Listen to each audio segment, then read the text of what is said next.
Okay, السلام علیکم ورحمۃ اللہ وبرکاتہ۔ آج جو ہے ہمارا لیسن نمبر 66 ہے۔ بخاری، صحیح بخاری کی کتابیں اور باب ہے، کتاب العلم ہے اور باب ہے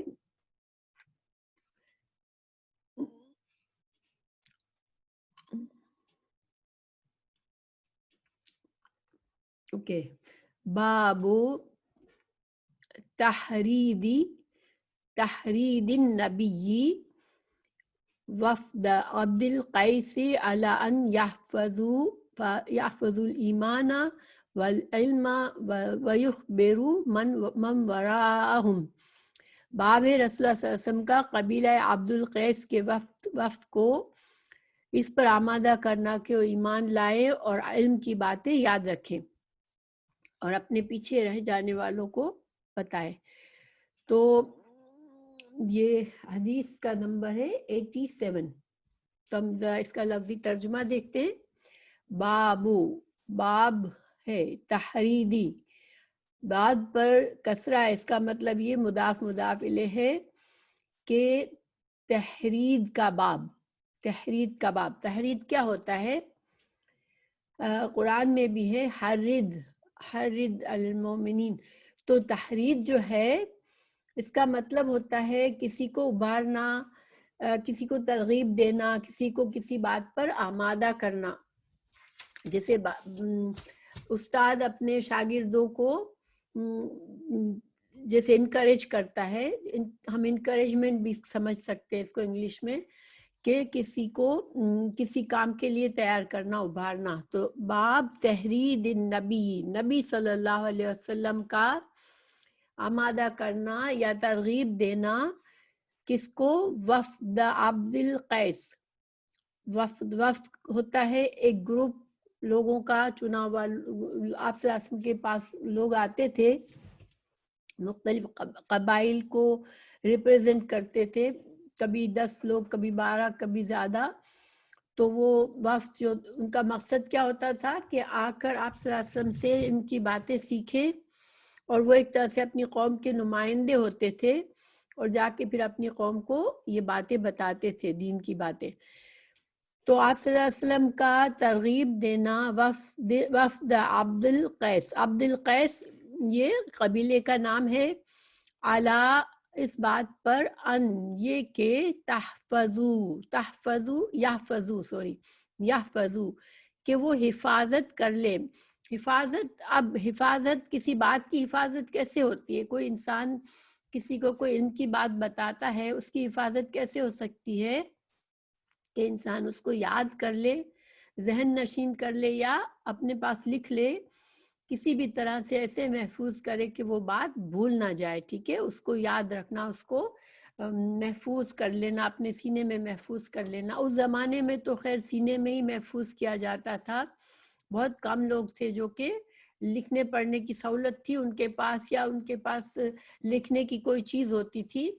تو اس زمانے میں اللہ تعالیٰ نے ان کے حافظے بھی بہت زبردست ہوا کرتے تھے، اور ظاہر انسانی نیچر ہے، جب اس کو سہولتیں ملتی ہے، آسانیاں ملتی ہے، تو وہ اس کی صلاحیتیں تھوڑی کمزور ہو جاتی ہیں۔ تو ان کی جو یاد کرنے کی صلاحیت بہت اسٹرانگ ہوتی تھی۔ تو آپ صلی اللہ علیہ وسلم نے ان کو اس بات پر ترغیب دی کہ وہ یاد رکھیں الایمان والعلم۔ تو ایمان اور علم کی جو باتیں وہ آپ صلی اللہ علیہ وسلم سے سیکھ رہے تھے، ان کو یاد رکھیں۔ وَيُخْبِرُوا، پھر کیا کریں؟ خبر سے ہے، خبر دے، اور ان کو پھر خبر دے، من جو وراءہم کا مطلب ہوتا ہے جو لوگ پیچھے رہ گئے، چونکہ وقت میں ساری قوم نہیں آتی تھی، سارے لوگ نہیں آتے تھے، تو جو پیچھے رہ گئے تمہاری قوم سے، ان کو پھر تم اس کی بات کی خبر دو۔ تو یہ باب ہے۔ اچھا، اب یہاں باب، آپ لوگوں کو پتہ ہے کہ امام بخاری جو ہے وہ کوئی بھی باب باندھتے ہیں تو اس سے مقصد ان کا یہ ہوتا ہے کہ جو نیچے اب حدیث آنے والی ہے اس سے میں نے کیا مسئلہ نکالا ہے، ٹھیک ہے، وہ ہمیں بتا رہے ہوتے ہیں کہ کون سا مسئلہ اس حدیث سے ثابت کرنے کی کوشش کی جا رہی ہے یا ثابت ہو رہا ہے۔ تو یہاں پر یہ مسئلہ ثابت ہو رہا ہے کہ علم کی بات جو ہے، انسان جب علم کی بات سنتا ہے، دین کی باتیں سنتا ہے، تو وہ اس کا صحیح فائدہ کب ہے؟ جب وہ اس کو یاد کر لے، اس کو محفوظ کر لے، اور پھر جب محفوظ کر لے پھر خود عمل کرے اور پھر اس کو محفوظ طریقے سے دوسروں کو پہنچائے، جبھی علم جو ہے وہ علم کہلاتا ہے۔ تو چونکہ یہ کتاب العلم ہے اور ان کی مختلف خصوصیات بتائی جا رہی ہیں، ہمیں علم کے فائدے بتائے جا رہے ہیں، علم کے ساتھ کیا معاملہ کرنا چاہیے وہ بتایا جا رہا ہے، تو یہاں ہمیں یہ بتایا جا رہا ہے کہ علم جو ہے، اگر اس کو صحیح معنوں میں علم وہی سمجھا جاتا ہے جس کو یاد کر لیا جائے اور جس کو دوسروں تک پھر پہنچایا جائے۔ تو آپ صلی اللہ علیہ وسلم کا بھی یہ طریقہ تھا کہ وہ ترغیب دیتے تھے کہ جو علم دیا جا رہا ہے اس کو یاد کرو اور اس کو آگے پہنچاؤ۔ تو پھر مسئلہ یہ ثابت کیا امام بخاری نے کہ اگر ہم یہ کتاب پڑھ رہے ہیں ان کی، یا ہم دین سیکھ رہے ہیں، تو ہماری بھی پھر ذمہ داری کیا ہے کہ ہم اس کو ایک کان سے سن کر دوسرے کان سے نہ نکال دیں، ہم اس کو، ان باتوں کو غور سے سنیں، ان کو یاد کریں، ان کو محفوظ رکھیں اپنے پاس اور اس پر عمل کریں اور پھر اس کو آگے پہنچائیں۔ دیکھیں یہ تو دین کا علم ہے، ٹھیک ہے، لیکن دنیا میں بھی اگر کوئی انسان ڈاکٹر ہے، لائر ہے، اکاؤنٹنٹ ہے، یا کوئی بھی کسی قسم کی بڑی بڑی ڈگریاں لے لے، لیکن وہ اس کو نہ کبھی اس کے بعد غور و فکر کرے، نہ اس کی طرف دھیان دے اور اس کو عمل میں نہ لائے، تو پھر کیا ہوگا کہ اگر وہ ایک ڈاکٹر بنا، کبھی نہ اس نے کسی کا علاج کیا، نہ اس نے کسی کو سکھایا، تو کیا ہوگا کہ 10 سال 20 سال میں وہ ایسا ہو جائے گا جیسے ایک عام آدمی کی طرح ہو جائے گا، وہ سارا علم بھول جائے گا اور اس کا علم سیکھنا جو تھا وہ بیکار ہو گیا۔ تو دین کا علم تو اور بھی زیادہ اہمیت رکھتا ہے کہ دین کا علم جو ہے وہ ہماری زندگیوں کو سنوارتا ہے، اور یہ اللہ کی طرف سے آیا ہوا ہے، تو اس علم کی ہمیں حفاظت کرنی ہے۔ تو اب امام بخاری کا یہ طریقہ ہے کہ جب کوئی باب باندھتے ہیں تو پھر چونکہ وہ اپنا موقف بتا رہے ہوتے ہیں کہ میری سوچ یہ ہے، مجھے اس حدیث سے یہ مسئلہ نظر آ رہا ہے، تو پھر وہ کوئی ثبوت بھی لاتے ہیں۔ تو ثبوت کے طور پر وہ کیا کرتے ہیں کہ باب کی ہیڈنگ کے نیچے کوئی حدیث کا ٹکڑا لاتے ہیں بغیر سند کے، یا قرآن کی کوئی آیت کا ٹکڑا لاتے ہیں، یا کسی صحابی کا قول لاتے ہیں، یا کسی تابعی کا قول لاتے ہیں، اور ان کو معلق لاتے ہیں۔ معلق کا کیا مطلب ہے کہ جس بات کی کوئی سند نہ ہو، ٹھیک ہے، کیونکہ سند ایک رسی ہے جو کہ بات کو سند ایک حدیث کو رسول اللہ صلی اللہ علیہ وسلم تک جوڑتی ہے، وہ سند ہوتی ہے، جس کی وجہ سے ہم جانتے ہیں کہ اچھا یہ رسول اللہ صلی اللہ علیہ وسلم کی بات ہے۔ لیکن جب سند نہیں ہوتی تو وہ بات معلق ہوتی ہے، وہ حدیث معلق کہلاتی ہے۔ اگر آپ کو کوئی حدیث سناتا ہے صرف کہ آپ صلی اللہ علیہ وسلم نے یہ فرمایا، لیکن کوئی سند، کوئی ریفرنس نہیں ہے، تو وہ کیا ہے؟ وہ ایک معلق چیز ہے۔ اب معلق چیز پر انسان جو ہے وہ اس پر آنکھیں بند کر کے یقین نہیں کر سکتا، ٹھیک ہے۔ تو اسی وجہ سے اب بعض لوگ جو ہیں، بعض لوگوں نے بغیر زیادہ شاید انہوں نے اس بات کو سمجھا نہیں، مگر بعض لوگوں نے امام بخاری پر یہ بھی طعنہ دیا ہے کہ ان کی جو تعلیقات، اس کی جمع معلق کی جمع تعلیق ہوتی ہے، تو ان کی جو تعلیقات ہیں وہ تو اس میں جو ہے وہ ضعیف باتیں بھی ہوتی ہیں، لیکن اصل میں ہوتا یہ کہ اکثر امام بخاری اس میں کوئی صحیح احادیث لاتے ہیں جس کو کبھی تو اپنی کتاب میں سند کے ساتھ بعد میں کہیں لکھتے ہیں، ٹھیک ہے۔ تو اب یہ جو ہے یہاں پر جو اب دیکھیں، وقال اور کہا مالک بن حویرث، مالک ابن حویرث نے کہا، قال لنا کہا ہم سے، فرمایا ہم سے، نبی صلی اللہ علیہ وسلم، ارجعوا جاؤ واپس لوٹو، الا طرف، اہلیکم اپنے گھر والوں کی طرف، فعلموہم پھر ان کو تعلیم سکھاؤ، دین کی باتیں سکھاؤ، جو تم نے یہاں سیکھی ہے وہ سکھاؤ۔ اب یہ جو ہے یہ معلق حدیث ہے جو کہ امام بخاری نے کتاب الصلاۃ میں اپنی سند کے ساتھ لکھی ہے، ٹھیک ہے، مگر یہاں پر ظاہری بات ہے کہ ہر جگہ پر اس میں بھی سند ڈال دیں گے۔ یہ تو ایک ثبوت کے طور پر لائے ہیں کہ یہ اپنے باپ اپنا جو موقف یہاں بیان کر رہے ہیں، حدیث سے جو مسئلہ نکال رہے ہیں اس کو اور مضبوط کرنے کے لیے یہ ایک دلیل دے رہے ہیں، ٹھیک ہے، دلیل کے طور پر لائے ہیں۔ اور یہ اب دلیل کیا ہے؟ نسیمہ سوری میں وہ کر رہی ہوں ڈسٹرب، اور روفی کہہ رہی ہے مجھے ملا نہیں ہے، تو یہ جو دوسری حدیث لائے ہیں تو اس میں بھی آپ صلی اللہ علیہ وسلم نے ان صحابی کو یہ بھی جس طرح سے پتہ چلتا ہے حدیث پڑھنے سے کہ وہ کہیں سے آئے تھے مالک بن حویرث، تو ان کو پہلے دین کی باتیں سکھائیں، پھر ان سے کہا کہ اب تم لوٹو اپنے گھر والوں کی طرف اور ان کو سکھاؤ۔ تو گویا کہ یہ ایک اور ایکسٹرا ثبوت پیش کیا اوپر والی بات کو، جیسے عبد القیس کے وفد کو آپ صلی اللہ علیہ وسلم نے فرمایا تھا کہ جا کر اپنے بعد والوں کو بتاؤ، تو اسی طرح سے ان صحابی کو بھی یہی فرمایا۔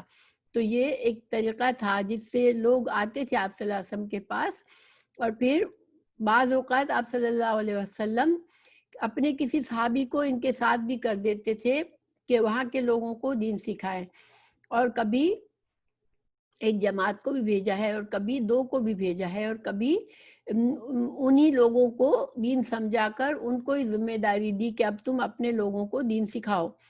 تو یہ سچویشن ڈفرینٹ حالات میں کے تحت آپ صلی اللہ علیہ وسلم دیکھ کر کرتے تھے کہ کہاں پر کس چیز کی ضرورت ہے، ٹھیک ہے۔ تو اب مگر مسئلہ یہی ثابت ہوتا ہے کہ دین جب سیکھیں تو علم جو ہے اس کو محفوظ کرنا ضروری ہے سیکھ کر، اور اس کو پھر عمل میں لا کر پھر اس کو دوسروں تک پہنچانا ضروری ہے، ٹھیک ہے، یہ مسئلہ ثابت ہوا۔ اب ہم اس کی حدیث پر پڑھتے ہیں، باب انشاءاللہ کلیئر ہوگا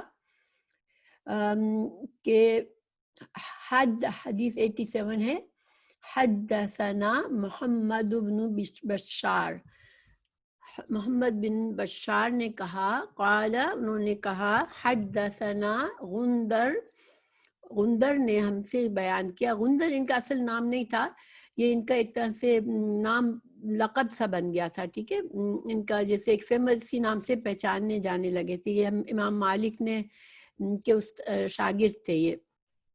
تو قال حدثنا شعبۃ عن ابی جمرۃ، انہوں نے کہا کہ شعبہ نے ہم کو بیان کیا اور انہوں نے ابی جمرہ سے بیان کیا۔ ابو جمرہ کون تھے؟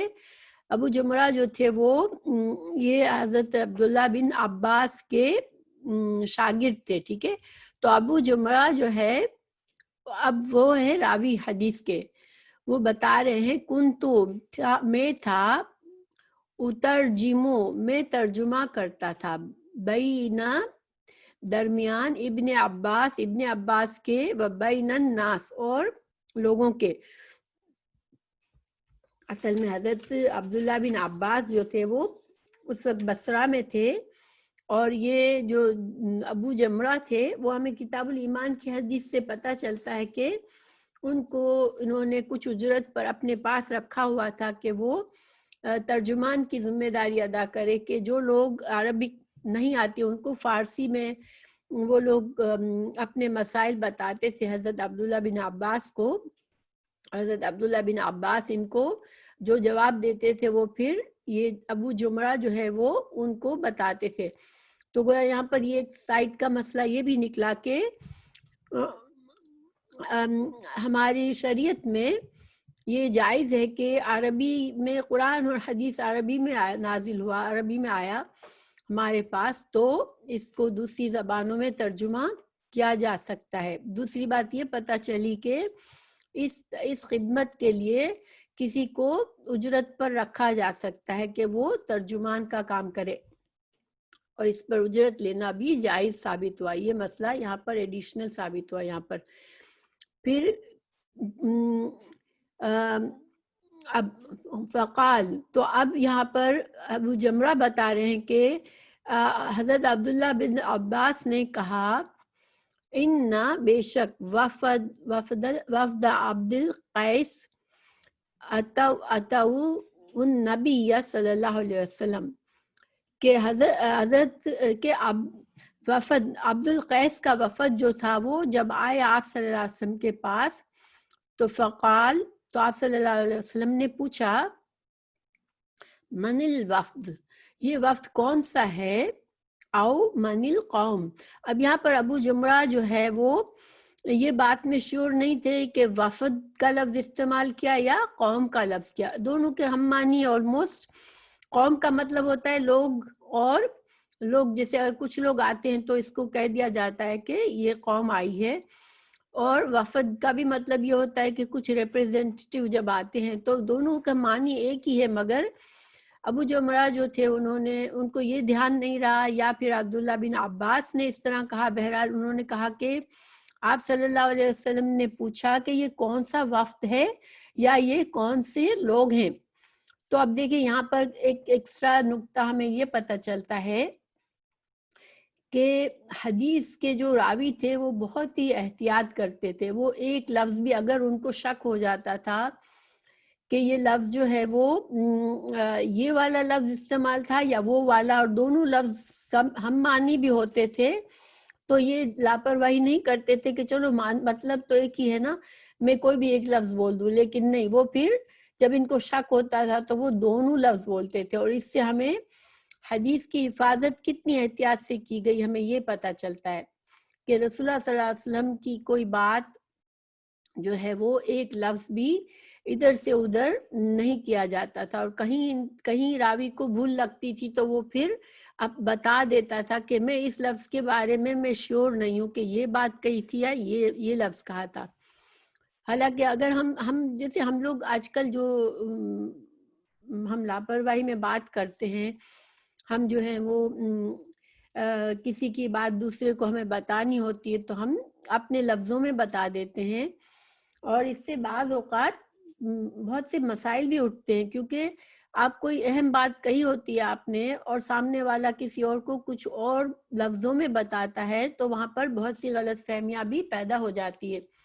تو یہ بات کی حفاظت عام بھی کرنی چاہیے، مگر رسول اللہ صلی اللہ علیہ وسلم کی احادیث کے لیے تو آف کورس ہمیں بہت زیادہ احتیاط کرنی چاہیے. اور یہی علماء نے، اللہ نے ایسے بندے پیدا کیے کہ جنہوں نے یہ حفاظت کی. جب بھی ہمارے پاس آج ہم سکون سے کوئی حدیث، صحیح حدیث پڑھتے ہیں تو ہمیں تسلی ہوتی ہے کہ نہیں، یہ بات آپ صلی اللہ علیہ وسلم نے اسی طرح بتائی ہے. اور دیکھیں اس پر ایک سائڈ کی بات میں آپ کو بتاؤں کہ آج کل جو اتنا ایزی ہو گیا ہے میڈیا میں باتوں کو آگے پہنچانا، کہ ایک ہمارے پاس میسج آیا، ہم نے اس کو فارورڈ کر دیا. اب ایسے میں کسی نے کوئی حدیث کہہ کے بات کہی ہوتی ہے، نہ اس میں کوئی سند ہوتی ہے نہ کوئی بات ہوتی ہے، بس کہہ دیتے ہیں رسول اللہ صلی اللہ علیہ وسلم نے یہ فرمایا، اور پھر نیچے لکھ دیتے ہیں پلیز اس کو بہت سے لوگوں کو، آپ جتنے لوگوں کو فارورڈ کریں اور اجر کمائیں. لیکن اس میں کوئی سند نہیں ہوتی، اور اس بات میں بعض اوقات صحیح احادیث نہیں ہوتی ہے. میں پڑھتی ہوں تو میں حیران رہ جاتی ہوں کہ لوگ ایسی باتیں لکھ کر ڈرتے بھی نہیں ہیں کہ یہ رسول اللہ صلی اللہ علیہ وسلم کی حدیث ہم بھیجنے، آپ دوسروں کو بھیجو. تو یہ اس میں جب اس طرح کے آپ کے پاس آئے تو پلیز آپ بغیر، اگر آپ کے پاس سند نہیں پہنچی تو آپ اس کو آگے نہ پہنچائیں. یہ آپ کے لیے ہو سکتا ہے ثواب کمانے کے بجائے گناہ کمانے کی بات ہو جائے کہ آپ رسول اللہ صلی اللہ علیہ وسلم کی طرف جو جھوٹی بات منسوب کی گئی اس کو آپ دوسروں تک پہنچا رہے ہیں. اس میں بہت احتیاط کرنی چاہیے ہم کو. ٹھیک ہے، تو اب آگے حدیث پڑھتی ہوں میں. کہ رسول اللہ صلی اللہ علیہ وسلم نے پوچھا کہ یہ کون سا وفد ہے یا پھر کون سی قوم ہے، کون سے لوگ ہیں. تو قالو، انہوں نے کہا، ربیہ جو ہے یہ خاندان کا نام ہے، انہوں نے اپنے خاندان کا نام بتایا. اور یہی طریقہ تھا وہاں پر کہ انسان اپنے خاندانوں سے پہچانا جاتا تھا. فقالا، تو آپ صلی اللہ علیہ وسلم نے فرمایا مرحباً. مرحبا جو ہوتا ہے، ہم لوگ مرحبا کو سنتے ہیں نا، مرحبا کا اصل میں معنی یہ ہوتا ہے کہ ہم جو ہے خوش دلی سے آپ سے مل رہے ہیں. ہمارے پاس آپ کو بہت وسعت اور بڑے دل سے ملیں گے ہم آپ سے, آپ کو ہمارے پاس سکون اور راحت ملے گی. اس طرح سے ایک طرح سے یہ ویلکم کرنے کا طریقہ ہے. آپ صلی اللہ علیہ وسلم اکثر اس طرح سے کیا کرتے تھے. اپنی آپ کی بیٹی فاطمہ آتی تو فرماتے مرحبا, اس کو بھی مرحبا کہہ کر آپ اس کو ویلکم کرتے تھے. اسی طرح جن لوگوں کو آپ دیکھ کے خوش ہوتے تھے, مرحبا کر کے وہ ان کو ویلکم کرتے تھے. تو مرحبا, آپ صلی اللہ علیہ وسلم نے فرمایا مرحبا بالقوم, آپ اس قوم کو مرحبا ہو, اس کو خوش آمدید ہو. او بالوفدی, تو اب یہاں پر پھر راوی کو شک کہ قوم کا لفظ استعمال کیا آپ نے یا وفد کا, تو انہوں نے دونوں لفظ استعمال کر دیا. ٹھیک ہے, آپ صلی اللہ علیہ وسلم نے اس طرح نہیں فرمایا تھا کہ قوم کو مرحبا ہو یا وفد کو, مگر یہ اس حدیث کے راوی کا بتانا ہے. پھر آپ صلی اللہ علیہ وسلم نے فرمایا غیر خزایا. غیر خزایا کا مطلب ہے کہ آپ کو کسی قسم کی رسوائی, خزایا رسوائی کو کہتے ہیں کہ آپ کو کوئی رسوائی نہیں, ولا ندامہ, اور نہ آپ کو کوئی ندامت ہے. اب اس کا کیا مطلب ہے؟ دیکھیے یہ جو قبیلہ تھا نا, یہ دور سے آیا تھا, بہت دور سے آیا تھا, اور یہ لوگوں میں خوبی یہ تھی کہ انہوں نے اپنی خوشی سے اسلام قبول کیا تھا. کسی مسلمانوں سے کوئی جھگڑا کر کے یا جنگ کر کے, جو قبائل جنگ کرتے تھے اور پھر جب میں شکست کھا جاتے تھے تو مسلمان ہوتے تھے, تو انہوں نے وہ ایک طرح سے رسوائی اور ندامت کے بعد مسلمان ہوتے تھے. لیکن یہ جو تھا, یہ لوگ اپنی خوش دلی سے اسلام میں آئے تھے, اس لیے آپ صلی اللہ علیہ وسلم نے خوش ہو کر ان کو یہ جملہ کہا کہ نہ تم کو کوئی رسوائی ہو یا اور نہ تم کو کوئی شرمندگی اٹھانی پڑے. پھر ایک طرح سے دعائیہ کلمہ ہے, یہ دعا جیسے دی ان کو. پھر قالو, انہوں نے کیا کہا, اور اس قبیلے کے انشاءاللہ میں آگے بتاؤں گی, ان کی ایک اور خوبی بھی ہے ان کے بارے میں. قالو, انہوں نے کہا انا, بے شک, ناتی کا, ہم آئے ہیں آپ کے پاس, من شقتن بعیدتن, ہم بہت دور سے آئے ہیں اور مشقت کے ساتھ آئے ہیں. یہ انہوں نے کہا کہ ہم آپ کے پاس, آپ کے آس پاس آنے میں ہمیں کافی مشکل ہوتی ہے. کیوں مشکل ہوتی ہے اب اس کو بتا رہے ہیں. وبیننا, کیونکہ یہ واو حالیہ ہے, یعنی کہ ہمارے ساتھ مسئلہ یہ, ہمارا حال یہ ہے کہ ہمارے درمیان, وبینکا, اور آپ صلی اللہ علیہ وسلم سے فرمایا کہ آپ کے درمیان, ہذا, یہ, الحیو, حیو کہتے ہیں قبیلے کا ایک دوسرا نام ہے قوم کا. تو یہ قوم ہمارے درمیان اور آپ کے درمیان رہتی ہے, ہمارے راستے میں, اور ہمیں ان سے, یعنی کہ اس قوم کے درمیان سے ان کو گزر کر آپ صلی اللہ علیہ وسلم تک ان کا راستہ بنتا تھا. مدینہ آنے کے لیے ان کو اس قوم سے گزرنا پڑتا تھا.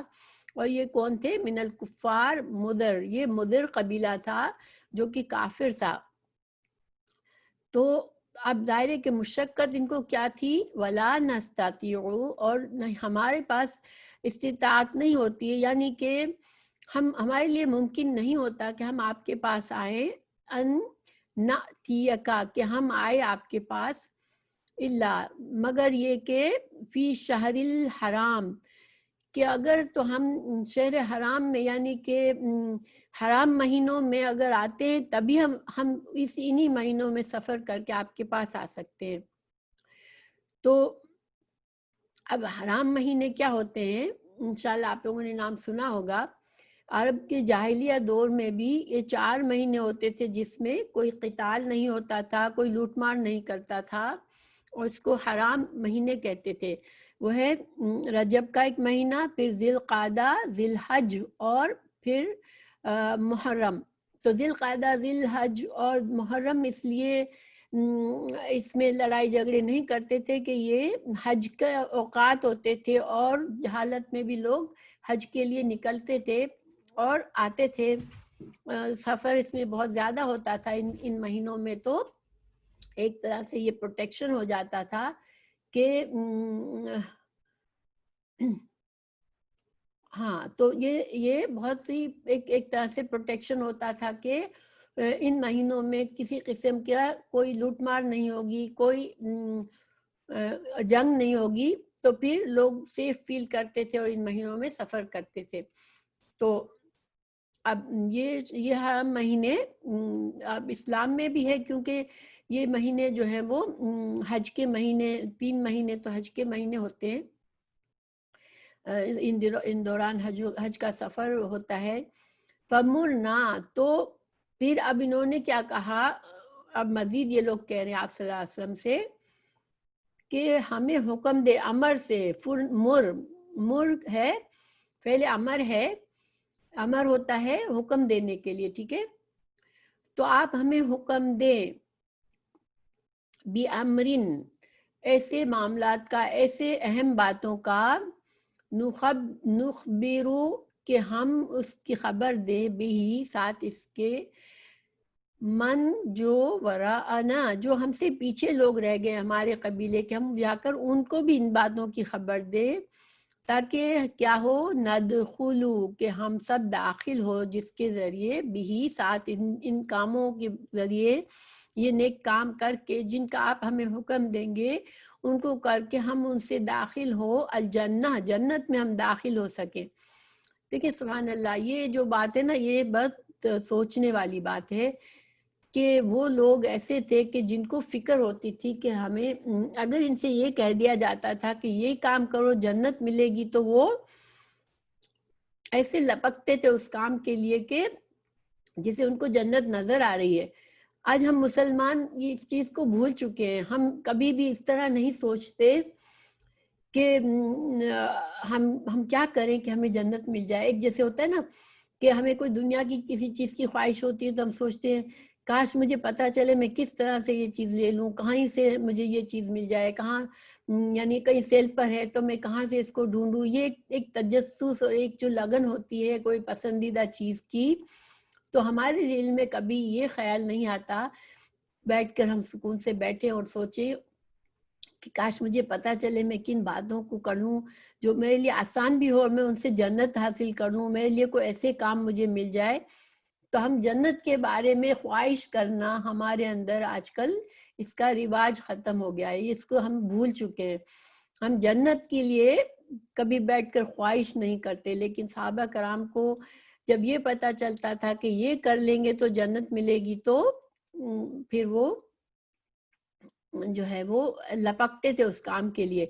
ایک مجھے یاد نہیں ہے روایت، صحیح بات ہے لیکن مجھے اس کا ڈیٹیل یاد نہیں ہے ابھی اس وقت ذہن میں آ رہی ہے، تو میں آپ کو صرف ٹکڑا بتا رہی ہوں کہ ایک صحابی کچھ کھا رہے تھے، ہاتھ میں ان کے کھجوریں تھی اور وہ کھا رہے تھے، ایک ہاتھ میں لے کر دوسرے ہاتھ سے ایک ایک اٹھا کے کھا رہے تھے، اور ان کو کہا گیا کہ جہاد کے موقع تھا، تو ان کو کہا گیا کہ جہاد کرنے والے کے لیے جنت ہے، اس میں جو اللہ کی راہ پر جان دے دیتا ہے اس کے لیے جنت ہے.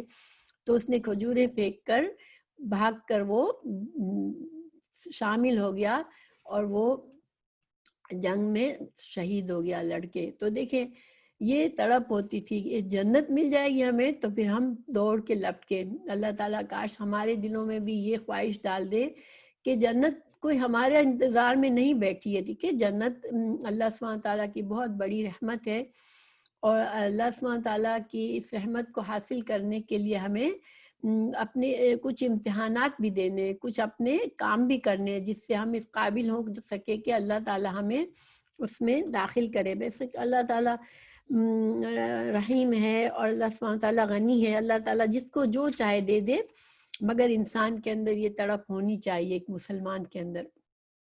تو پھر آپ صلی اللہ علیہ وسلم نے فرمایا فَأَمَرَهُمْ، تو آپ صلی اللہ علیہ وسلم نے ان کو حکم دیا بِأَرْبَعَ، 4 چیزوں کا، وَنَهَاهُمْ، اور ان کو روکا. نہا نہیں سے ہے، ہم کہتے ہیں نا اردو میں یہ نہیں کرو، تو یہ سیم چیز ہے، نہا ان کو تو روکا ان کو، ان 4 چیزوں سے. تو پھر کن چیزوں کا حکم دیا؟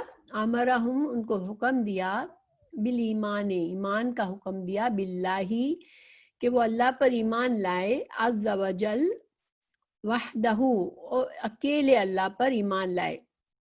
قال، پھر آپ صلی اللہ علیہ وسلم نے پوچھا ان سے، ٹھیک ہے، خود ہی فرمایا کہ تم ایمان لاؤ، ان کو حکم دیا کہ اللہ پر ایمان لاؤ، صرف اکیلے اللہ پر، اللہ عز و جل پر ایمان لاؤ. پھر آپ نے فرمایا حل تدرون، کیا تم جانتے ہو، کیا تم سمجھتے ہو، مل ایمان، کے ایمان کیا ہے، ایمان باللہ کیا ہے، مل ایمان باللہ وحدہ، ایک اللہ پر ایمان لانے کا کیا مطلب ہے، کیا تم سمجھتے ہو، یہ ان سے پوچھا. انہوں نے کہا قالو، اللہ سبحانہ تعالیٰ اور رب و رسولہ، اور اللہ کے رسول صلی اللہ علیہ وسلم، عالم کیا ہے، اس میں تفضیل ہے کہ وہ زیادہ جانتے ہیں، اللہ اور اللہ کے رسول صلی اللہ علیہ وسلم زیادہ جانتے ہیں. اور یہ ایک ادب ہوتا تھا کہ آپ صلی اللہ علیہ وسلم بعض اوقات ایک سوال کرتے تھے، آپ کا مقصد جو ہوتا تھا وہ جیسے ایک طرح سے سننے والے کو زیادہ الرٹ کرنے کے لیے، زیادہ اس کی توجہ کو خالص کرنے کے لیے پہلے سوال خود کرتے تھے. تو یہ لوگ یہ ایک طرح سے عزت سے، احترام سے جواب دیتے تھے کہ اللہ اور اللہ کا رسول زیادہ جانتے ہیں. تو آپ صلی اللہ علیہ وسلم نے فرمایا قال شہادت ان لا الہ الا اللہ وان محمد رسول اللہ، کہ ایمان کیا ہے کہ تم گواہی دو کہ بے شک کوئی الہ نہیں ہے مگر ایک اللہ، اور محمد صلی اللہ علیہ وسلم اللہ کے رسول ہیں. وَإِقَامُ الصَّلَاةِ، اور ساتھ ساتھ ایمان یہ ہے کہ تم نماز قائم کرو. یہاں پر واو ہے، حرف عطف جب ہوتا ہے تو آپ کو پتہ ہے کہ جو کام جو حکم پہلے جملے کا ہوتا ہے وہی حکم بعد کا ہوتا ہے. تو یہاں پر جو ایمان کی تعریف بتائی جا رہی ہے، تو ایمان کی تعریف ہی کا پہلا ٹکڑا یہ ہے کہ اللہ کے ایک ہونے کی گواہی دو، رسول اللہ صلی اللہ علیہ وسلم کے محمد اللہ کا رسول ہونے کی گواہی دو، اور پھر کیا کرو، اقام الصلاۃ، تو یہ بھی ایمان ہی کا حصہ ہو گیا، ٹھیک ہے، کہ یہ نماز قائم کرو. اور اسے نماز کی اہمیت بھی پتہ چلتی ہے کہ ایمان باللہ کے بعد فوراً نماز قائم کرو. وَإِيتَاءُ الزَّکَاۃ، اور زکوٰۃ دو. وَصَوْمُ رمضان، اور رمضان کے روزے رکھو. وَتُؤْتُوا الْخُمُسَ، اور تم ادا کرو، تو عطا سے ہے، تم ادا کرو خمس. خمس کیا ہوتا ہے، خمس 5واں حصہ ہوتا ہے جو مال غنیمت، من المغنم، مغنم ہے مال غنیمت. تو مال غنیمت کا 5واں حصہ تم اس امیر کو ادا کرو، مسلمان حکومت کو دو. تو اب دیکھیں ایمان کی تفصیل بتائی آپ صلی اللہ علیہ وسلم نے، ٹھیک ہے. اب یہاں پر ایک سوال پیدا ہوتا ہے کہ یہاں حج کا کیوں ذکر نہیں فرمایا. تو دیکھیں اس کے بارے میں دو رائے ہے، ٹھیک ہے. ایک سیکنڈ. یہ وفد چونکہ جلدی مسلمان ہوا تھا، اور یہ 6 ہجری سے پہلے آیا تھا. 6 ہجری میں حج کا حکم نازل ہوا تھا. تو 6 ہجری سے پہلے یہ لوگ آئے تھے، تو ابھی حج کا جو فرضیت حج کی ثابت نہیں ہوئی تھی. نمبر 1 یہ ریزن ہے. دوسری ریزن یہ ہے کہ دوسرے لوگوں نے کہا یہ لوگ 8 ہجری میں آئے تھے، تو 8 ہجری میں حج کا حکم تو فرضیت تو ثابت ہو چکی تھی، مگر ابھی مکہ فتح ہونے سے پہلے حج کرنا جو تھا وہ ممکن نہیں تھا مسلمانوں کے لیے. تو آپ صلی اللہ علیہ وسلم نے ان کو ایسا حکم نہیں دیا جس پر ابھی وہ عمل نہیں کر سکتے تھے، تو اس لیے اس بات کو چھوڑ دیا. یہ 2 وجوہات بتائی جاتی ہے، تو حج کا اس میں ذکر نہیں ہے. تو اب یہ 5 چیزیں، ایکچولی تو 5 چیزیں ہو گئی. دیکھیں اللہ پر گواہی دینا، کلمہ شہادت کی، پھر نماز قائم کرنا، 2, ایتائی زکوٰۃ 3 اور صوم رمضان 4. تو اب اس طرح سے مطلب کیا گیا، 2 طرح سے مطلب کیا گیا کہ اوپر کہا کہ 4 چیزوں کا حکم دیا تو یہاں 5 چیزیں ہیں. ٹھیک ہے، تو یہ ہے کہ آپ صلی اللہ علیہ وسلم نے حکم تو ان 4 چیزوں کا دیا. ٹھیک ہے، شہادت، ایمان کی شہادت دو، اور نماز قائم کرو، زکوٰۃ دو اور روزے رکھو. لیکن پھر فرمایا کہ ساتھ ساتھ ایک کام جو کہ ایمان، تمہارے ایمان کا حصہ ہے، ایمان کا جز ہے، تو وہ بھی کرو. لیکن دوسرا اس کا یہ مطلب لیا گیا کہ وہ چونکہ پہلے سے مسلمان تھے تو ان کو حکم جو ہے کلمہ پڑھنے کا حکم نہیں تھا، مگر وہ ایمان کی تفصیل کے طور پر صرف بتایا تھا، ورنہ ان کو 4 باتوں کا حکم دیا ہے: نماز قائم کرو، زکوٰۃ ادا کرو، روزہ رکھو اور خمس کو ادا کرو. تو یہ 4 احکامات دیے. بہرحال جس طرح بھی سمجھے، لیکن آپ صلی اللہ علیہ وسلم نے ان کو یہ احکامات دیے، ایک طرح سے ایمان مفصل کا ان کو دیا، ایمان کے ارکان بتائے ایک آپ صلی اللہ علیہ وسلم نے. ٹھیک ہے، لیکن اب خمس جو ہے وہ خمس کب بنتا ہے؟ دیکھیے، مال غنیمت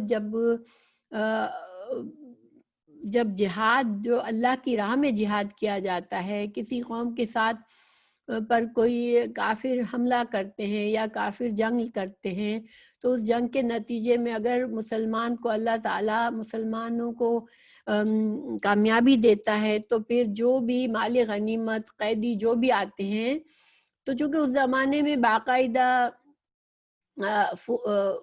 جیسے کسی کی فوج وغیرہ تو نہیں ہوتی تھی نا، کہ جیسے اب آج کل تو یہ ہوتا ہے کہ ایک فوج ہوتی ہے جس کے تنخواہیں مقرر ہوتی ہے، وہ ٹرینڈ ہوتے ہیں. خاص طور سے اس زمانے میں لوگوں کو اپنا دفاع کرنا پڑتا تھا، تو پھر جو لوگ جہاد میں شامل ہوتے تھے ان کو پھر مال غنیمت میں سے ملتا تھا حصہ، لیکن اس حصہ ملنے سے پہلے 5واں حصہ نکال کر اس کو رسول اللہ صلی اللہ علیہ وسلم تک پہنچا دو، یا پھر جو بھی امیر مقرر کیا آپ صلی اللہ علیہ وسلم نے ان کو دینا مست ہوتا تھا. تو اب ایک اور سائڈ کا مسئلہ یہاں پر ثابت ہوتا ہے کہ چونکہ آپ صلی اللہ علیہ وسلم نے ایمان کی وضاحت اس طرح سے فرمائی کہ اعمال کو اس میں شامل کر کے بتایا، تو گویا کہ ایمان ایک صرف دل کا جذبہ نہیں ہے، بلکہ کیا ہے، ایمان کا تعلق دل میں ایمان، زبان سے اقرار اور اپنے اعمال سے اس کی تصدیق کرنا، اعمال سے بھی، یعنی یہ ساری چیزیں جب ملتی ہے جب ایمان مکمل ہوتا ہے. اور پھر جب ہم انسان نیکیاں زیادہ کرتا ہے، نیک کام زیادہ کرتے ہیں تو ایمان بڑھتا ہے، اور جب انسان گناہ کا کام کرتا ہے تو اس کا ایمان کم ہو جاتا ہے. ٹھیک ہے، اچھا، پھر آپ صلی اللہ علیہ وسلم نے 4 چیزوں سے ان کو منع فرمایا. وَنَهَاهُمْ عَنِ دُبَّائی وَحَنْتَمْ وَالْمُزَفَّت، تو اور ایک ہے وَالنَّقِیر. 4 چیزوں کے نام لیے. اب یہ 4 چیزیں کیا ہے؟ تو یہ جو ہے برتن ہوتے تھے جس سے شراب بنائی جاتی تھی. ٹھیک ہے، یہ خاص برتن ہوتے تھے جس سے شراب بنتی تھی. اس میں اس کی تفصیل ہے کہ دبا جو ہوتا ہے وہ کدو آپ کو پتہ ہے نا، بڑا ہوتا ہے کدو، تو کدو سے بنتا ہے، اس کو اندر سے کھوکھلا کر کے برتن بنایا جاتا تھا. ہنتم جو ہے یہ ایک ہنتم ہوتا ہے جو کہ کھجور کے جڑ کو نکال کے اس کو کھوکھلا کر کے بنایا جاتا ہے. اور نقیر اور مزفت یہ برتن ایسے ہوتے ہیں جن کو ایک طرح کی قلعی، آپ لوگوں کو پتہ ہے قلعی لگائی جاتی تھی برتنوں کو بہت پہلے پاکستان میں بھی ایک قلعی لگتی تھی، ایک طرح کا روغن لگتا تھا.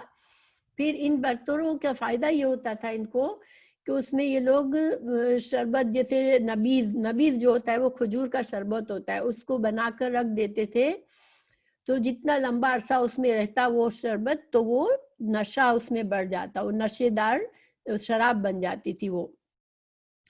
تو ان کو ان برتنوں اس زمانے میں لوگ ان برتنوں کو یوز کر کے شراب بناتے تھے، کیونکہ شراب اسلام سے پہلے تو پی جاتی تھی. تو اب سوال یہ پیدا ہوتا ہے کہ آپ صلی اللہ علیہ وسلم نے حرام چیزیں تو بہت سی ہیں اسلام میں، شریعت میں، ان سب کو چھوڑ کے یہ 4 برتنوں کا ان کو صرف حکم دیا کیوں؟ تو اس کا جواب یہ ہے کہ دیکھیں آپ صلی اللہ علیہ وسلم کا یہ طریقہ تھا کہ آپ کے پاس جو لوگ آتے اور مسائل پوچھتے تو آپ دیکھتے کہ اس قوم کو کس خاص حکم کی ضرورت ہے، یعنی کسی قوم میں کوئی خاص بات رائج ہوتی تھی جس سے منع کرنا مقصود ہوتا تھا، کوئی برائی ہوتی تھی یا کوئی، تو آپ صلی اللہ علیہ وسلم اس کے لحاظ سے اس کو حکم دیتے تھے. اور باقی تو ظاہری بات ہے جب وقت آتا تھا تو اس کو پورا دین سکھایا جاتا تھا، اور وہ مسجد میں کچھ وقت گزارتے بھی تھے، لوگوں سے، صحابہ کرام سے علم بھی حاصل کرتے تھے، آپ صلی اللہ علیہ وسلم کی مجلسوں کو اٹینڈ کرتے تھے، تو باقی دین بھی سکھایا جاتا تھا. لیکن یہ خاص نصیحت ان کو کیوں کی کہ ان کے اندر یہ بہت زیادہ رائج تھا یہ شراب بنانے کا کام. تو جن کو جس نصیحت کی ضرورت ہوتی تھی، ہاں صحیح بات ہے نسیم، جس کو جس چیز کی نصیحت ہوتی تھی وہ خاص طور سے آپ صلی اللہ علیہ وسلم کرتے تھے. جیسے مثال کے طور پر اس کی بھی ابھی مجھے حدیث تو ہے لیکن میں کوئی ایسے ہی آپ کو مجھے ذہن میں یاد آئی ہے تو میں بتاتی ہوں بغیر ریفرنس کے، کہ ایک صحابی نے آپ صلی اللہ علیہ وسلم سے کہا مجھے آپ نصیحت فرمائیں، تو آپ صلی اللہ علیہ وسلم نے اس کو کہا تم غصہ چھوڑ دو. اب 3 بار اس نے پوچھا، اس کو یہ تھا مجھے کوئی اچھے کام کی نصیحت کرے تاکہ میں اس سے جنت کما لوں، لیکن آپ صلی اللہ علیہ وسلم نے 3 بار اس کو یہی کہا کہ تم غصہ مت کیا کرو. تو اس کا کیا مطلب تھا کہ اس شخص کے اندر غصے کی عادت تھی، تو آپ صلی اللہ علیہ وسلم نے اس کو خاص طور سے اس برائی کو چھوڑنے کے لیے کہا. تو اسی طرح اس قوم میں یہ شراب بنانے کا کام ہوتا تھا اور یہ برتن کثرت سے یوز ہوتے تھے، تو ان سے منع کیا. یہ وقتی طور پر منع تھا. ویسے جب مسلمان ہو جانے کے بعد اسلام ذرا پکا ہو گیا تو پھر ان برتنوں کو عام برتنوں کی طرح استعمال کرنے میں کوئی قباحت نہیں تھی، تو وہ لوگ پھر اس کو اجازت دیے گئے تھے کہ وہ عام استعمال میں لا سکتے ہیں. مگر شراب چونکہ حرام چیزیں، تو شراب بنانے کے لیے منع فرمایا اس زمانے میں، کیونکہ نئے نئے مسلمان ہیں، اب برتن بھی سامنے ہے. دیکھیں جب انسان کو کوئی ایسی چیز سامنے ہوتی ہے جس سے ٹیمپٹیشن ہوتی ہے تو انسان کے لیے گناہ کرنا آسان ہو جاتا ہے. اور ہمارا دین جو ہے وہ ایسا ہے کہ ہمیں سد و ذرائع سے سکھاتا ہے. سد و ذرائع کیا ہوتا ہے کہ کسی گناہ کے ذریعہ بھی جو کام اس کسی گناہ کے قریب بھی لے جائے اس کام کو بھی چھوڑ دو. جو راستہ تمہیں گناہ کی طرف لے جائے اس راستے کو چھوڑ دو. تو جیسے قرآن میں فرمایا گیا لا تقربوا الزنا، زنا کے قریب بھی نہ جانا. اب اس کا کیا مطلب کیا گیا کہ جو بھی کام، جو بھی چیز، جو عمل تم کو زنا کے گناہ کی تک لے جائے، جو تمہارے جذبات کو اس طرف لے جائے، ان کاموں سے بچ جاؤ. یعنی وہ گناہ اتنا برا ہے کہ اس راستے کے طرف تم دیکھنا بھی چھوڑ دو، اس کی طرف تم کو کوئی یاد دلانے والی چیز بھی تمہارے سامنے آئے تو تم اس کو چھوڑ دو. اسی لیے حکم دیا گیا کہ مرد اپنی نگاہوں کو نیچی رکھے اور عورتیں اپنے لباس کا خیال رکھے، اپنے شرم و حیا کا خیال رکھے. کیونکہ انسان کو آغاز جو ہے کسی بھی گناہ کا آغاز چھوٹی سی چیز سے ہوتا ہے، پھر شیطان کے لیے دروازہ کھلتا ہے، پھر شیطان اپنا کام کرتا ہے، وہ انسان کو غلط طریقے کی طرف لے جاتا ہے. تو اس وجہ سے آپ صلی اللہ علیہ وسلم نے ان 4 چیزوں کا منع فرمایا ان کو. پھر آپ صلی اللہ علیہ وسلم نے ان کو نصیحت فرمائی احفظوہ، تم ان باتوں کو یاد کر لو، پکا کر لو، اپنے ذہنوں میں ذہن نشین کر لو. پھر کیا کرو وَأَخْبِرُوهُ، پھر ان جو باتیں تم نے یہاں سیکھی اس کی خبر دو. کس کو؟ من جو وراءکم، جو تمہارے پیچھے لوگ ہیں تمہارے خاندان کے، تم جا کے اب ان کو یہ باتیں بتانا. تو پہلے کیا کرو، تم حفاظت کر لو، اور حفاظت میں سب کچھ آ جاتا ہے کہ تم اس کو ذہن نشین کر لو، اس کو لکھ کر محفوظ کر لو، اور پھر اس پر عمل کر کے اس کو محفوظ کر لو، کیونکہ انسان جب علم سیکھ کر اس پر عمل کرنا شروع کر دیتا ہے تو یہ اس کی حفاظت ہو جاتی ہے کہ اب ہمارے عمل میں کوئی بات آ گئی اور اس پر عمل کرتے رہیں گے تو ایک عادت بن جائے گی اور وہ علم ہمارے لیے محفوظ ہو جائے گا. تو پہلے تم اس کو محفوظ کرو، پھر جب محفوظ کر لو تو اس کی خبر دو جو تمہارے پیچھے. اور یہ جو ٹکڑا ہے یہ اس کتاب الایمان میں جو ہے اس سے مقصد ثابت ہوتا ہے. یعنی یہ دلیل ہے جو امام بخاری نے جو دلیل پیش کی ہم کو، تو یہ اس ٹکڑے سے یہ حکم یہ باب باندھا ہے. ٹھیک ہے، تو انشاءاللہ یہ چیز آپ لوگوں کو سمجھ آئی ہوگی. اس میں انشاءاللہ مزید میں بات کروں گی، کیونکہ یہ حدیث ہم نے کتاب الایمان میں آئی تھی، حدیث 53، اور یہ ایک حدیث تھی جو ہم نے کتاب الایمان میں چھوڑ دی تھی. مجھے یہ تھا کہ میں انشاءاللہ اس کو اچھی طرح سے آپ کو آگے کسی باب میں سمجھا دوں گی، کیونکہ یہ اور بہت سی جگہوں پر ہے. تو الحمدللہ اب ہم نے یہ 87 میں پڑھ لی. تو اب جو ہے میں آپ کو کتاب العلم والی حدیث کے بھی مسائل ساتھ ساتھ بتا دیتی ہوں تاکہ ہماری جو چھوٹی تھی وہ حدیث پوری ہو جائے. تو انشاءاللہ اس سے جانے سے پہلے میں یہ ایک بات بتا دوں کہ یہ جو وفد ہے عبد القیس کا وفد جو ہے، ان کی ایک اور خصوصیت یہ ہے کہ جو جمعہ کی فرضیت ہوئی تھی، جمعے کی نماز پہلی یعنی کہ جب قائم ہوئی مسجد نبوی میں، تو پھر جو دوسری جگہ جو پہلی یعنی کہ مسجد نبوی کے علاوہ جو سب سے پہلا جمعہ قائم ہوا وہ ان کے گاؤں میں ہوا تھا. ٹھیک ہے، عبد القیس کے گاؤں میں ہوا تھا. تو یہ ایک ان کی ایک طرح سے امتیازی خصوصیت ہے کہ ان کے گاؤں میں مسجد نبوی کے علاوہ ان کے گاؤں میں پہلا جمعہ قائم کیا گیا، جمعے کی نماز اور خطبہ. تو اس سے بھی ایک اہم مسئلہ نکلتا ہے، کیونکہ بعض لوگ یہ اس معاملے میں اختلاف رکھتے ہیں کہ جمعے کی نماز جو ہے وہ چھوٹے گاؤں میں نہیں ہوگی، کسی گاؤں میں جمعے کی نماز نہیں ہو سکتی بلکہ مسجد شہر کی جامعہ مسجد میں ہو سکتی ہے. تو یہ ایک طرح سے امام بخاری کتاب الجمعہ میں اس حدیث کو لائے ہیں یہ ثابت کرنے کے لیے، یعنی وفد عبد القیس کے بارے میں حدیث لائے ہیں کہ اس دلیل کے طور پر کہ ان کے گاؤں میں جمعہ قائم ہوا تھا، گویا کہ گاؤں میں بھی جمعے کی نماز ہو سکتی ہے. تو یہ ایک ان کی صفت تھی. پھر اب ہم انشاءاللہ میں آپ کو حدیث 53 کے کچھ مسائل بتاؤں گی تاکہ وہ حدیث بھی ہمارے پاس ہو جائے. تو کتاب الایمان میں بھی ہم اس کو رکھ سکتے ہیں یہ والے سبق کو، اور اس کو کتاب العلم میں بھی. تو دیکھیں حدیث جو 53 ہے اس میں مور لیس سیم ورڈنگز ہیں، صرف اس میں ہمیں یہ ایکسٹرا بات پتہ چلتی ہے کہ یہ جو ابو جمرہ ہے ان کو حضرت عبداللہ بن عباس نے کہا کہ میں تم کو کچھ اجرت میں تم کو دوں گا، اجرت تم میرے پاس رہ جاؤ. تو اس سے یہ مسئلہ ثابت ہوا کہ ترجمان کی ذمہ داری جب کوئی ادا کرتا ہے تو وہ اجرت لے سکتا ہے، اس کے لیے کسی کو یہ جاب دی جا سکتی ہے اسلام میں، اور یہ جائز ہے. اور دوسرا یہ بھی کہ ترجمان جو ہے وہ ترجمہ کر سکتا ہے، عربی زبان کے حدیث اور قرآن کی آیات کا ترجمہ کیا جا سکتا ہے. اب کتاب الایمان میں جو امام بخاری نے باب باندھا تھا، میں دیکھتی ہوں اس کو کھول لیتی ہوں سامنے حدیث کو تاکہ انشاءاللہ کوئی چیز نہیں ہو تو ہمارے سامنے آ جائے. حدیث 53 کو نکال لیتی ہوں میں.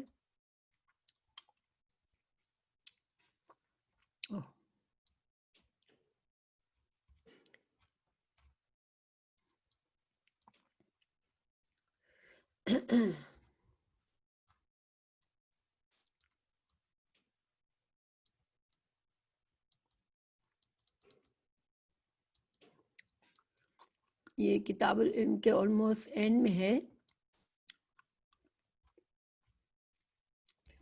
اوکے یہ رہے. اس میں باب باندھا ہے امام بخاری نے، بابو ادا الخمس من الایمان، کہ خمس کا ادا کرنا بھی ایمان کا حصہ ہے، ایمان کا جز ہے. کوئی مسلمان اگر ہے تو وہ خمس کے ادائیگی کا انکار نہیں کر سکتا کہ نہیں میں خمس ادا نہیں کروں گا.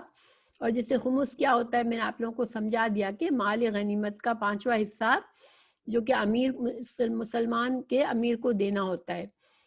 تو امام بخاری نے چونکہ کتاب الایمان میں بہت سی چیزیں ہمیں بتائی کہ پہلے یہ ثابت کیا تھا کہ اعمال سے ایمان بڑھتا ہے، نیک اعمال سے، اور برے اعمال سے ایمان کم ہوتا ہے.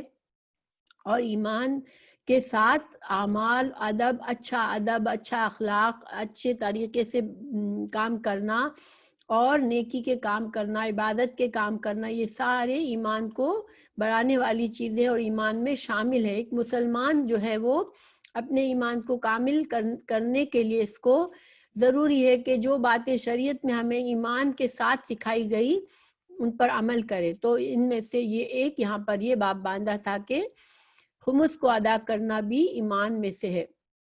اور حدیث پوری وہی ہے، صرف یہ اتنا ٹکڑا جو ہے وہ میں آپ کو پڑھ کے بتاتی ہوں کہ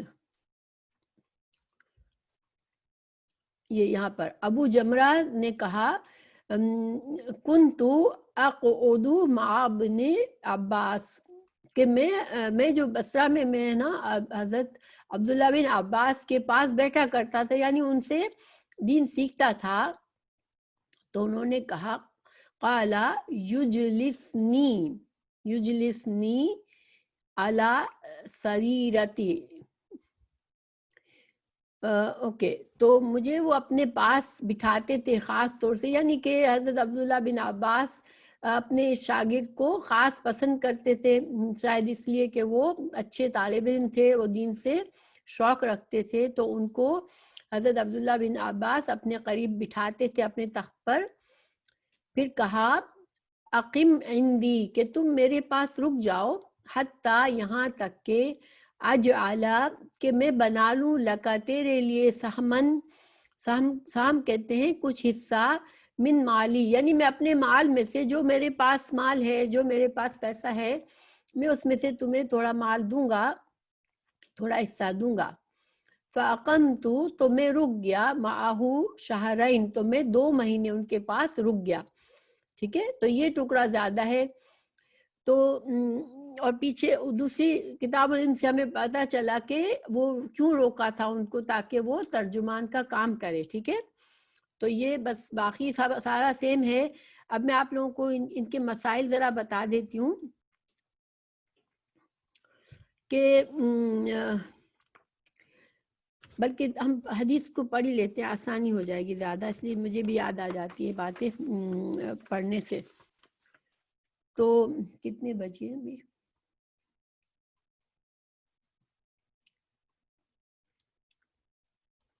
کہ ٹائم ہو چکا ہے کافی. تو اس حدیث میں جو ہے وہ ایکسٹرا باتیں جو پتہ چلی، وہ ہمیں یہ پتہ چلی، ایک تو حج کا ذکر نہیں آیا، تو حج کا ذکر کی میں نے آپ کو وجہ بتا دی آلریڈی. پھر اس میں آپ صلی اللہ علیہ وسلم نے جو 4 باتوں کا حکم دیا، پھر 4 سے منع فرمایا، اور پھر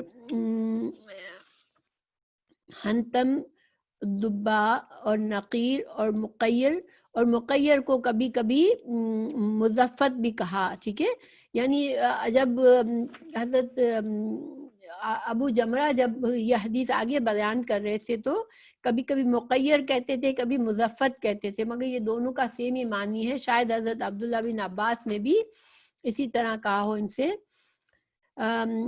پھر جو ہے حرام مہینے رجب، ذی القعدہ اور ذی الحج ہوتے ہیں. ٹھیک ہے، تو جو ہم نے پڑھ لیا کہ اس میں سکون ہوتا ہے، اس میں فساد اور جھگڑا نہیں ہوتا، مار پیٹ نہیں ہوتی، اس لیے لوٹ مار نہیں ہوتی، اس لیے لوگ اس میں سفر کرتے تھے. پھر جو جمعے کی بات میں نے آپ کو بتائی، تو جمعے کے لیے یہ حدیث ہے بخاری میں جمعے کے بیان میں کہ عبداللہ بن عباس سے روایت ہے کہ مسجد نبوی میں اقامت جمعہ کے بعد پہلا جمعہ جواسی نامی گاؤں میں جو بحرین میں واقع ہے وہاں پر ہوا تھا. یہ لوگ بحرین سے تھے. عبد القیس کی مسجد میں واقع ہوا تھا. تو یہ وہاں پر اس کی دلیل ہمیں ملتی ہے کہ پہلا جمعہ ان کے پاس ہوا تھا. پھر اچھا، اب امام بخاری نے اس سے کچھ مسائل ثابت کیے ہیں، دوسری جگہوں پہ اس حدیث کو لائے ہیں. ٹھیک ہے، کتاب الایمان میں انشاءاللہ سارے مسائل ہم آلریڈی کر چکے ہیں، تو اللہ نے چاہا تو یہ کافی، ہم کچھ بھولے نہیں ہیں اس میں سے. پھر حدیث نمبر 523 لائے امام بخاری نماز کی کتاب میں، اور وہاں پر یہ ثابت کیا ہے کہ نماز قائم کرنا جو ہے یہ ایمان کا حصہ ہے، ایمان کا بہت بڑا رکن ہے نماز قائم کرنا. اور اس میں وہاں پر باب باندھ کے یہ قرآن کی آیت لائے ہیں جس میں اللہ تعالیٰ نے فرمایا کہ نماز قائم کرو اور مشرکین نہ بن جاؤ. تو گویا کہ یہ مسئلہ ثابت کیا کہ نماز ایک مسلمان کی پہچان ہے. جو انسان خود کو مسلمان کہتا ہے نماز کبھی نہیں پڑھتا تو وہ ایک مشرک کے مشابہ ہے، کہ مشرک جس طرح ہوتے وہ ویسا ہے. ہم اس کو مشرک خود نہیں کہیں گے، اللہ سبحانہ تعالیٰ دلوں کے حال جانتا ہے، مگر اس کی جو ایمان کی پہچان ہے وہ اس میں نہیں ہے، اس کے اندر مشرک کی مشابہت ہے. پھر نماز جو ہے وہ نماز کی اہمیت پتہ چلی کہ یہ توحید کے بعد سب سے پہلا رکن ہے نماز، اور اس میں زکوٰۃ کی فرضیت ثابت ہوئی، رمضان کے روزوں کی بھی. ٹھیک ہے، پھر برتن کی تفصیلات تو ہم پڑھ چکے. مزید انہوں نے تھوڑی تفصیلات دی ہے کہ ہنتم سبز رنگ کے گڑے جن میں خاص روغن لگایا جاتا تھا تو مسامات کو بند کرنے کے لیے. اصل وجہ کیا تھی کہ شراب اس میں نشہ پیدا ہو جاتا تھا کہ ان برتنوں کے مسامات کو بند کر دیا جاتا تھا. نیچرل چیزوں سے برتن بنتے تھے، لکڑی سے، کھجور کی جڑ سے، اور کیا بولتے ہیں کدو کو خالی کر کے، یہ نیچرل چیزیں ہیں. اب ان کے مسامات کو جب یہ لوگ بند کرتے تھے تو پھر اس کے اندر نشہ آور مشروبات بنتی تھی. پھر یہاں ایک اور بات کہ امر جو ہے، امر وجوب کے لیے ہوتا ہے، یعنی کہ آپ صلی اللہ علیہ وسلم سے جب انہوں نے کہا کہ آپ ہمیں حکم دے کچھ کاموں کا، تو جب یہ امر کا صیغہ جو ہوتا ہے، امر کا مطلب ہوتا ہے جیسے ہم کہتے ہیں نا حکم دینا، یہ امر ہوتا ہے عربک میں. تو امر کا صیغہ قرآن اور حدیث میں جب استعمال ہوتا ہے کہ یہ کرو یہ نہ کرو، تو یہ کیا ہوتا ہے، یہ فرض کی وجوب کی دلیل ہوتی ہے کہ یہ کام کرنا فرضیت ہے، اس کام کو نہ کرنا حرام ہے، اس کام کو کرنا حلال ہے اور فرض ہے. لیکن فرض اگر کوئی اور ایسی بات ساتھ میں کہہ دی جائے جس سے پتہ چلے کہ یہ حکم جو ہے وہ فرض کی حیثیت نہیں رکھتا بلکہ مستحب ہے، کہ یعنی کرو تو اچھا ہے. یہ بس ایک فقہی دلیل، فقہی بات ہے، میں انشاءاللہ اس میں زیادہ نہیں جاؤں گی. پھر ایک اور مسئلہ ثابت کیا امام بخاری نے یہاں پر، یہ حدیث نمبر 1397 میں لائے ہیں کہ کتاب الزکوٰۃ، تو زکوٰۃ دینا فرض ہے، یہ باب باندھا ہے. ٹھیک ہے، حدیث 1395 میں خمس کے فرض ہونے کا بیان، یہ کتاب جو ہے یہ کتاب خمس کے بارے میں ہی ہے. مال غنیمت سے 5واں حصہ ادا کرنا ایمان میں داخل ہے. پھر 4368 میں مسئلہ ثابت کیا ہے کہ غزوات وفد عبد القیس کے آنے پر، تو جیسے انہوں نے کہا کہ ہمیں کفار قبیلے سے گزرنا پڑتا ہے، تو اس کو غزوات کے باب میں لائے ہیں. پھر حدیث 4369 جو ہے وہ بھی غزوات کے اس میں آئی ہے. پھر حدیث 6176 جو ہے اس کو کتاب الادب میں لائے ہیں. کتاب الادب میں باب باندھا ہے کسی شخص کا مرحبا کہنا. تو چونکہ اس نے آپ صلی اللہ علیہ وسلم نے اس قوم کو مرحبا سے گریٹنگ کی تھی، تو یہاں پر دلائل لائے ہیں حضرت عائشہ رضی اللہ عنہ کی کہ رسول اللہ صلی اللہ علیہ وسلم حضرت فاطمہ کو فرمایا مرحبا میری بیٹی. اسی طرح ام ہانی جو آپ صلی اللہ علیہ وسلم کی کزن تھی، یعنی کہ حضرت علی رضی اللہ عنہ کی بہن تھی، وہ آئی تو ان کو کہا مرحبا ام ہانی. تو یہ خوش ہو کہ آپ صلی اللہ علیہ وسلم مرحبا کہتے تھے. پھر 72-66 حدیث لائے ہیں کتاب و خبر واحد کے بیان میں. خبر واحد میں پہلے ذکر کر چکی ہوں کیا ہوتی ہے، شاید آپ لوگوں کو کسی کو یاد نہ رہی ہو یا کسی کو یاد ہو. اس کی جو اصطلاحی تعریف تو مختلف ہے، لیکن ایک عام فہم معنی یہ ہے کہ کسی حدیث کے جو سند ہوتی ہے اس سند میں کہیں پر صرف ایک ہی راوی ہو. کیا مطلب؟